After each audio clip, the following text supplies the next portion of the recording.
No programa de hoje, vamos conhecer o Instituto Entre Rodas, que realiza um importante trabalho de empoderamento e de garantia dos direitos das crianças, adolescentes e mulheres com deficiência.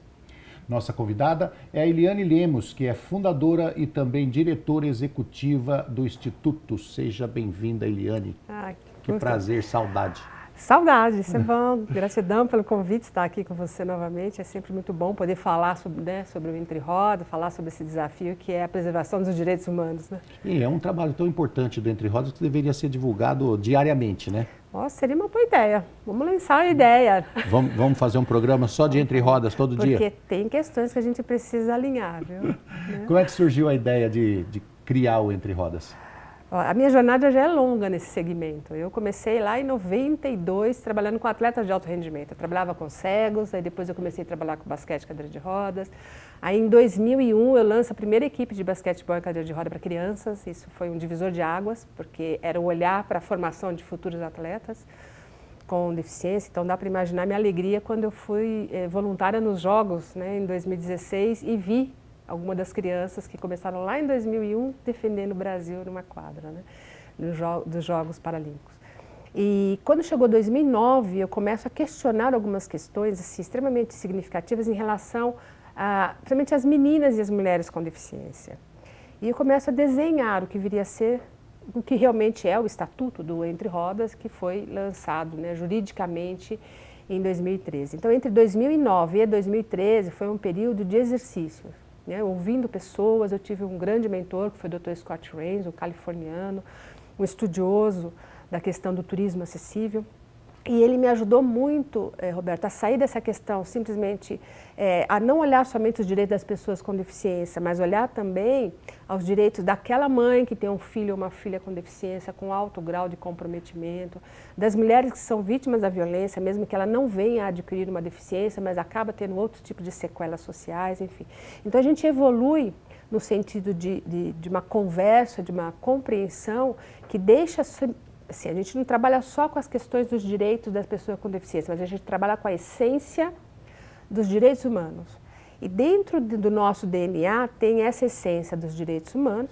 Aí a gente também tem a questão da Convenção, né, Internacional dos Direitos da Pessoa com Deficiência, a questão dos Objetivos do Desenvolvimento Sustentável, sempre num olhar ampliado e com a questão da inclusão.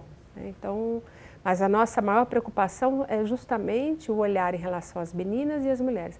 Então, durante Esse é o principal objetivo do Entre Rodas. Objetivo, é. Então, entre 2009 e 2013, eu conheci muitas pessoas que foram de extrema importância, né, nessa construção do Estatuto do Entre Rodas.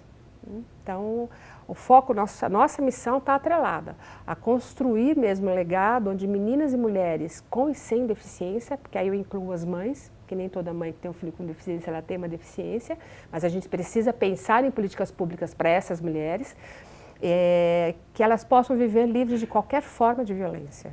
Né? O artigo 6º da Convenção Internacional dos Direitos da Pessoa com Deficiência diz claramente assim, os Estados-partes reconhecem que meninas e mulheres, elas acabam se sobrepondo em termos de vulnerabilidade, por ser mulher e por ter uma deficiência. Então, se ela for negra, se ela morar na periferia, quer dizer, as coisas vão ampliando. Né? Então, essa exclusão ela vai se sobrepondo. Então, não é somente a questão de ter uma deficiência, mas também ser mulher, ser analfabeta, morar na periferia, ser negra, homossexual, enfim. Deixa eu ver se eu entendi. Você diz que vai aumentando a porcentagem de vulnerabilidade, isso. Ou seja, vai aumentando o risco da mulher quanto mais ela tem fatores de discriminação. É isso. Ou seja, ela é mulher, tem um fator. Discriminação. Deficiente, outro 2. fator. Negro, 3. Pobre, 4. Analfabeto. Periferia, analfabetismo. Isso tudo vai aumentando. Seja, chega uma hora que ela está 90% vulnerável e pode sofrer uma agressão a qualquer segundo. Não, você sabe que uma das piores agressões que hoje a mulher enfrenta, a mulher com deficiência, ela é a invisibilidade. Né? Por exemplo, quem está falando da mulher com deficiência no sistema prisional? E a gente tem. Né? Mas aí a gente vai falar dos projetos, eu falo um pouco. Você tem uma vasta experiência em esporte adaptado. Tenho. Por que você escolheu mudar de área? Na verdade, eu ampliei a área, né? Quer queira, quer não, eu sou psicóloga, E, então, isso assim, sempre me desafiou a entender o ser humano em diferentes momentos, em diferentes espaços sociais. O esporte, assim, ele é extremamente importante. Mesmo que ele não tenha um foco de reabilitação, o esporte eu vejo ainda como sendo a grande ferramenta na reabilitação das pessoas com deficiência, né? Porque ele acaba ajudando na manutenção da saúde mental, não só física, isso melhora as questões sociais, de relacionamento e tudo mais. Então, quando criei o Entre Rodas, eu falei assim, eu não quero trabalhar com esporte. A priori, eu falei assim, vou trabalhar só com as meninas e as mulheres que têm deficiência, vamos pensar numa modalidade e tal. Mas aí eu comecei a identificar o que já existia. Eu falei assim, eu vou fazer de novo aquilo que eu já fiz, deu certo, que bom, mas eu queria trazer algo novo, né?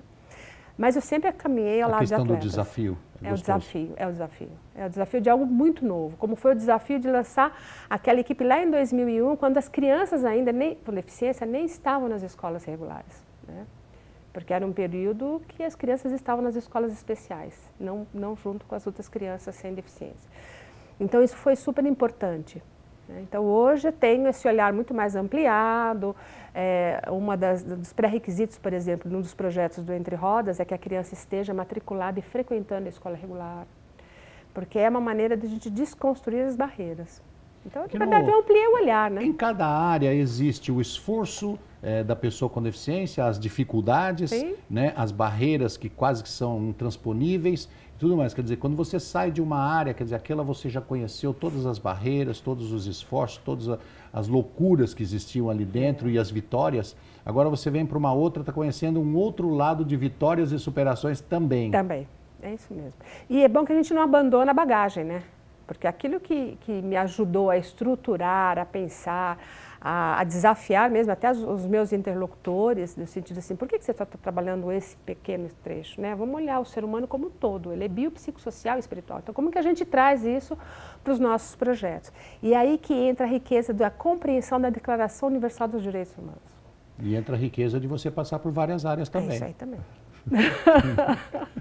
Quais são os principais projetos e trabalhos que a Entre Rodas faz? Tá. Então, a gente tem um direcionado para as adolescentes, né, e jovens mulheres, que é o Filhos de Gaia, que está justamente numa preocupação de formar liderança humanitária e social.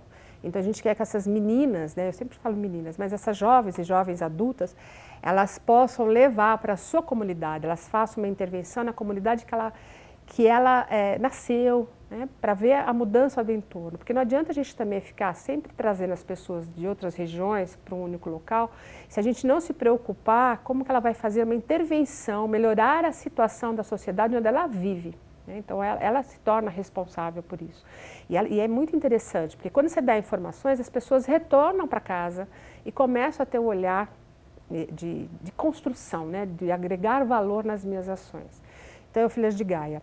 A gente tem o Mulheres que Tecem. O Mulheres que Tecem, ele tem um compromisso com a questão das mulheres em si. Então, são aquelas mulheres que têm filhos ou filhas com ou sem deficiência. Né? Não importa se ela tem, né? Mas assim, as mulheres hoje que são mães, que estão, eu falo que estão falidas emocionalmente, fisicamente, financeiramente. Por quê? Por mais que seja nobre, a questão da maternagem é cansativo. Você cuidar 24 horas, né, do seu dia, de uma pessoa que requer total dependência. E elas não reclamam, elas fazem por amor, fazem por compromisso, mas a gente precisa olhar de maneira lógica que existe aí um cansaço, porque muitas abandonaram o trabalho, porque não tem como pagar um cuidador, né? Sim. Não existem políticas públicas que realmente disponibilizem recursos para essas mulheres, elas estão sempre lidando com desafios, às vezes ela não tem dinheiro para pagar a passagem dela sozinha, vamos supor, o filho é beneficiário de medicação. Para ela poder sair da sua casa, lá de Guarapiranga, e ir para o centro da cidade, ela precisa de dinheiro. A não ser que ela esteja com o filho ou a filha... Aí ela tem isenção. Ela tem isenção por conta da carteirinha, né? Então, a gente, assim, se estiver chovendo, a criança estiver doente, ela precisa somente ir até o centro da cidade buscar a medicação. Ela é obrigada a levar o filho ou a filha. Então, tudo isso é cansativo, né? Porque ela não tem uma geração de renda. A gente sabe que o BPC é um valor que não paga o custo da deficiência em si. Poxa vida, essa discussão, a gente estava teimando tanto com relação a isso. O pessoal querendo tirar o BPC, fala, gente, o BPC não cobre os custos de uma pessoa com deficiência e o pessoal está querendo diminuir ainda. As pessoas não têm ideia, porque está longe, né? As pessoas muitas vezes estão distantes do que é real. E o que é importante quando a gente trabalha dessa questão desse projeto, que eu escuto as mães, né? E a minha preocupação é formar, é ter realmente um programa de geração de renda, onde então as mulheres que tecem, ela já garante uma renda lá dentro do Entre Rodas? Ainda não, que a gente... ou é fora? Ela aprende lá e trabalha fora? É isso aí. Porque a ideia é a gente sempre ter oficinas de customização, que ela aprenda a fazer um bordado, uma tapeçaria, que ela use somente as mãos, por exemplo, que ela não precise ter uma máquina de costura ou de tricô, enfim. Por quê?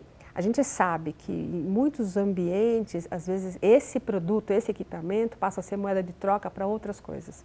E a gente quer que ela desenvolva suas habilidades, né? Então, dentro do Mulheres que Tecem, a gente tem um outro convite, que é justamente com as mulheres que são invisíveis no sistema prisional, que é a mulher com deficiência e a idosa.